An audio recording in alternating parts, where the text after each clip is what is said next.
Ukraine was chosen as our headquarters because Ukraine has a lot of talented developers, and it's also a growing economy where we have access to talents that the agencies can afford to work for them. I never thought about this really clear. Like, I didn't choose Ukraine, I just ended up here. The talent in Ukraine, the education system and the mindset, that there was a lot of technical talent in Ukraine that was well suited for learning and mastering the technical aspects of working with WordPress. Poltava is a really interesting city because it has some universities that are where we have talents that are graduating from, and it's also one of the smaller cities, so it hasn't been as much exploited by the big organizations that are recruiting a lot of the IT talent in Ukraine.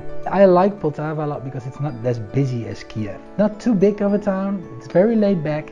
It has the right schools and universities for our company to really hire the talent that we're looking for. There was a certain uniqueness with Poltava for the attitude towards they bring to work. Is it somehow connected to historical stuff that occurred? So I'm from Sweden myself, and I get to hear a lot that I'm a Swede in Poltava, jag Sved v Poltavi, but we're here for success this time. I think it really is the logical mindset and the drive that's the attraction, and that makes it so special to work with, especially when it comes to the WordPress project. The first time I met Ukrainians was when I was living in New York, and what struck me is that they were very ambitious and they cared a lot about their country and its prosperity. And I think we see a new generation of Ukrainians that will change the way that we see the country in the next 10 or 20 years. My flight got delayed and I had to be at an office within a certain amount of time, so we had to go through a snowstorm in a taxi with me and another coworker that both don't speak either Russian or Ukrainian. And the windshield wipers didn't work. So we were traveling like 7 hours to go to our office location.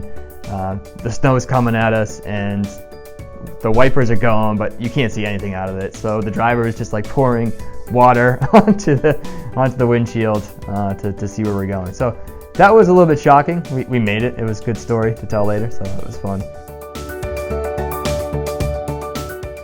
I love the stuff with the dough, like the vareniki and the pelmeni, and but actually I think when I come here, I always go for the shishlik and the kartoffel по-домашнему. That's probably my favorite dish, the kartoffel по-домашнему. You know that shishlik is not really Ukrainian. Okay, I get it a lot here. So. Probably borscht, actually. The borscht. I make the borscht at home sometimes as well. Can also be argued if it's Ukrainian, but it's actually also Ukrainian at least. So. You need to help me with it a little bit. With the cherries, that's vareniki, right? Yes.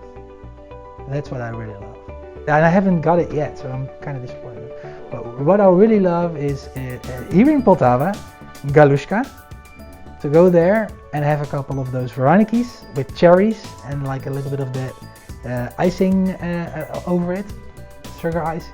It's amazing. I love that. And it's a serious question. And now you remind me. I need to go get that. Thank you.